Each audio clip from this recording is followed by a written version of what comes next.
जय हिंद साथियों। आज की वीडियो हम बात करेंगे यूपी लेवल कट ऑफ के बारे में और रिवाइज आंसर की कब तक आ सकती है और कितने इसके अंतर्गत कट ऑफ जा सकती है। पूरी चर्चा आज की हम इस वीडियो में करेंगे।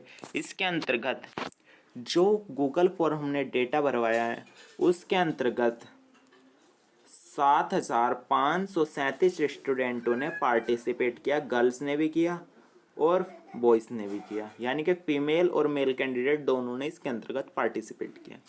जिसके अंतर्गत सबसे ज़्यादा जो पार्टिसिपेट करने वाले कैंडिडेट थे वो ओबीसी कैटेगरी के थे।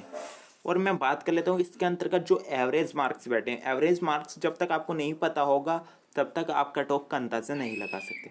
तो इसके अंतर्गत हम ब्रीफ में जानने की कोशिश करेंगे कि कितने मार्क्स बैठ रहे हैं और आखिर में कट ऑफ जाने वाली कितनी है। क्योंकि गूगल डाटा यार वही भरेगा जिसके अच्छे खासे नंबर होंगे। कौन 60 नंबर जिसके हैं, 65 नंबर जिसके हैं, वो कौन गूगल डाटा भरेगा। आई होप तुम समझ रहे होंगे कि गूगल डाटा वो नहीं भरते जिसके कम नंबर होते हैं। ना ही कमेंट बॉक्स में वो लिख दो अगर आपके कम नंबर है तो आप नेक्स्ट एग्जाम की तैयारी कर रहे होंगे, ना कि उसकी कट ऑफ की चर्चा कर रहे होंगे। कट ऑफ की वही जानता है और कट ऑफ के लिए वही लड़ता है जिसके यानी कि जिसको संभावना होती है। तो इन्हें जिन्हें संभावना थी उसने अपना गूगल डाटा भरा और जिसे संभावना नहीं थी उसने अपना गूगल डाटा नहीं दिया। सिंपल सी बात है। और इसके अंतर्गत गूगल जो डाटा दिया गया वे रोजगार विद अंकित सर की साइट से लिया गया, वेबसाइट से उनकी ये पीडीएफ डाउनलोड की गई है। जिसके अंतर्गत जो जनरल कैटेगरी के नंबर ऑफ कैंडिडेट थे वो 1160 लोगों ने पार्टिसिपेट किया। जिसके अंतर्गत जो उनके एवरेज मार्क्स बैठे हैं, उनके एवरेज मार्क्स की मैं बात करूँ तो 75.76 इनके एवरेज मार्क्स बैठे हैं। ओबीसी कैंडिडेट की बात करूँ तो मैं 3,377 लोगों ने इसके अंतर्गत पार्टिसिपेट किया और 74.78 इनके एवरेज मार्क्स बैठे।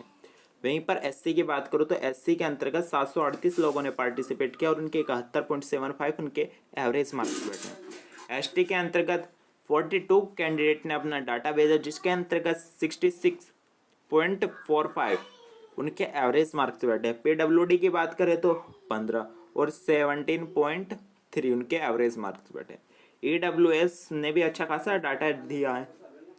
जिन्होंने ईडब्ल्यूएस में देख रहे हो आप जनरल की कैटेगरी से ज़्यादा ईडब्ल्यूएस वालों ने अपना डाटा भेजा, यानी कि जनरल की कैटेगरी के मैक्सिमम लोगों ने अपना ईडब्ल्यूएस का सर्टिफिकेट बनवा चुके हैं।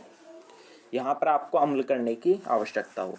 थोड़ा आपको यहाँ सोचना होगा कि ईडब्ल्यूएस के जो क्या पता ईडब्ल्यूएस की कट ऑफ ओबीसी और जनरल से ऊपर चली जाए, क्योंकि नंबर ऑफ पार्टिसिपेट करने वाले भी चाहते हैं। अगर ओबीसी की कट ऑफ ओबीसी के कैंडिडेट जनरल की कट ऑफ को पार करके जाते हैं तो उनकी कट ऑफ जनरल में काउंट होगी, ना कि ओबीसी में। जो ओबीसी की सीट है वे बची रह जाएगी और जो ओबीसी के स्टूडेंट वहाँ पर जाएंगे जनरल कैटेगरी में, वे जनरल की सीट को खा रहे होंगे। एससी की बात करूँ तो एससी के देख लिया और जो 75.8 इनके एवरेज मार्क्स बैठे हैं।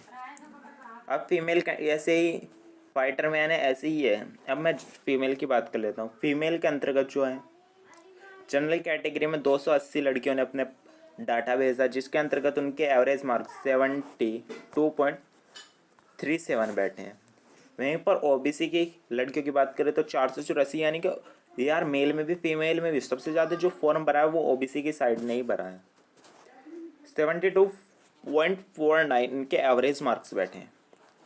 एससी की बात करें तो मात्र 38 लड़कियों ने अपना फॉर्म भरा जिसके अंतर्गत उनके एवरेज मार्क्स 69.61 बैठ रहे हैं। और एसटी की बात करें तो 2 ने 65 इनके एवरेज मार्क्स। पीडब्ल्यूडी में मात्र एक बच्ची ने अपना फॉर्म भरा जिनके एवरेज मार्क्स 68 बैठ रहे हैं। तो इस तरीके से जो टोटल मेल कैंडिडेट है वो 6,610 बैठते हैं। उनके एवरेज मार्क्स 74.54 बैठते हैं। और टोटल फीमेल कैंडिडेट की बात करें तो 927 फीमेल कैंडिडेट ने अपने पार्टिसिपेट किया और 72.41 एवरेज मार्क्स बैठते हैं। और टोटल जो स्टूडेंट बन गई है 7,537 टोटल स्टूडेंट बन जाते हैं जिनके एवरेज मार्क्स जो जा रहे होते हैं वे 74.58 बन रहे होते हैं। अब कंपटीशन में कौन रह सकता है? जिनके 75 प्लस ऊपर हैं वे अपने आप को कंपटीशन में 100 के 100% मानकर चलना।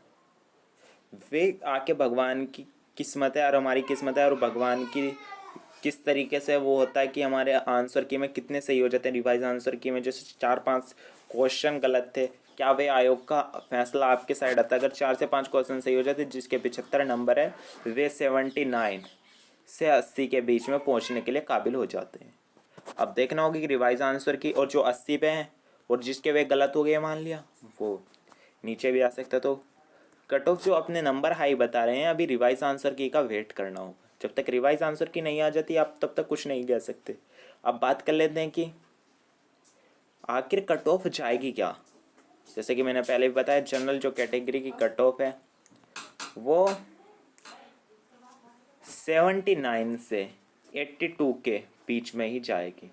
ये कट ऑफ मैंने पहले बताई थी, पहले भी बच्चों ने वैसे ही कहा था उल्टे सीधा, लेकिन इस बार जो कट ऑफ है वो भी पहले जितनी ही है।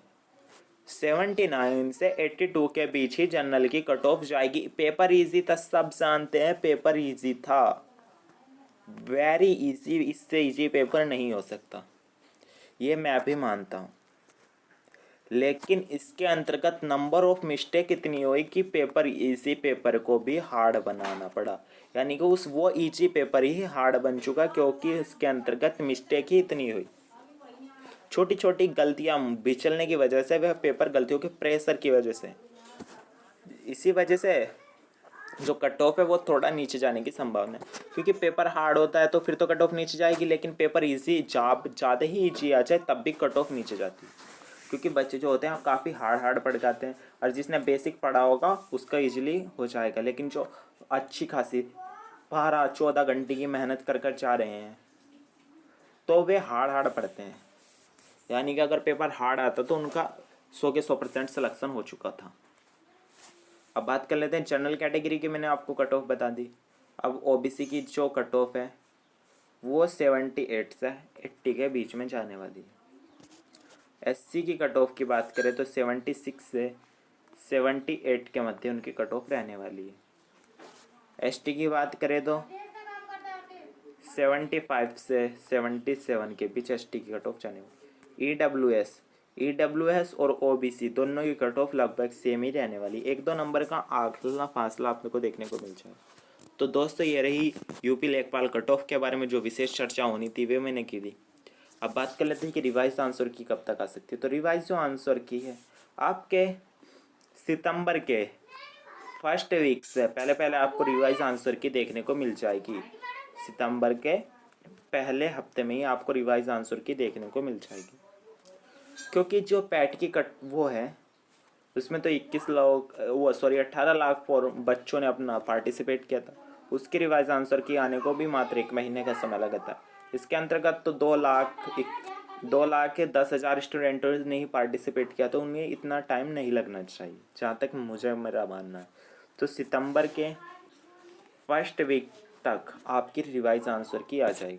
तो दोस्तों ये वीडियो आपको कैसी लगी कमेंट बॉक्स में ज़रूर बताना, और इसी तरह की इंटरेस्टिंग वीडियो देखने के लिए अपने स्टूडेंट स्ट्रगल चैनल को सब्सक्राइब करें। जय हिंद साथी।